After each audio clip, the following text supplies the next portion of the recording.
கொடிக்கம்பங்கள் அமைப்பது தொடர்பாக வழிகாட்டு விதிமுறைகளை வகுத்து அரசாணை வெளியிட்டிருக்கும் தமிழக அரசுக்கு பாராட்டு தெரிவித்திருக்கும் உயர்நீதிமன்ற நீதிபதிகள் ஆளும் கட்சி உள்பட அனைத்து கட்சிகளும் அவற்றை பின்பற்ற வேண்டும் என்று அறிவுறுத்தி இருக்கிறார்கள்.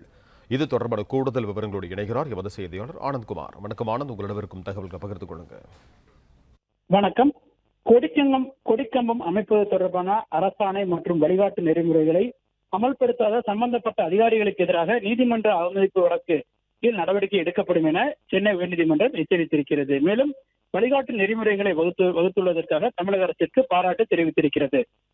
தமிழகம் முழுவதும் பொது இடங்களில் மாநில தேசிய நெடுஞ்சாலைகளுக்கும் மற்றும் ஊராட்சிகளுக்கு சொந்தமான இடங்களில் அனுமதியின்றி வைக்கப்பட்ட அரசியல் கட்சிகள், ஜாதிகள், மத அமைப்புகள் மற்றும் சங்கங்களின் கொடிக்கம்பங்களை கடந்த 2025 ஆண்டு ஏப்ரல் 28ஆம் தேதிக்குள் அகற்ற வேண்டும் என உயர்நீதிமன்ற மதுரை கிளை உத்தரவிட்டிருந்தது. இந்த நிலையில் இந்த வழக்கு நீதிபதிகள் இளந்திரையன் முன்பாக மீண்டும் விசாரணைக்கு வந்தபொழுது சென்னை, திருவள்ளூர், காஞ்சிபுரம், செங்கல்பட்டு மாவட்ட ஆட்சியர்கள் நேரில் ஆஜராகி இருந்தனர்.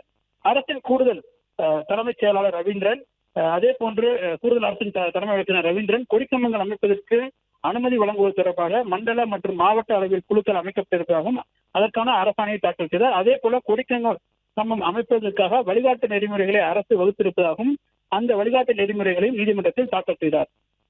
அப்போது நீதிபதி இந்த வழிகாட்டு நெறிமுறைகளை வகுத்ததற்காக பாராட்டு தெரிவித்தார். மேலும் கொடிக்கம்பம் அமைப்பது தொடர்பாக அரசாணையிலும் வழிகாட்டு நெறிமுறையும் பிறப்பித்த தமிழக அரசுக்கு பாராட்டு தெரிவிப்பதாகவும் இதனை கண்டிப்புடன் பின்பற்ற வேண்டும் எனவும் இவை அனைத்து கட்சிகளும், ஆளும் கட்சி உட்பட அனைத்து அரசியல் கட்சிகளும் இது பொருந்தும் எனவும் இதில் எந்த விதமான பாரபட்சமும் இருக்கக்கூடாது எனவும் நீதிபதிகள் தெரிவித்தனர்.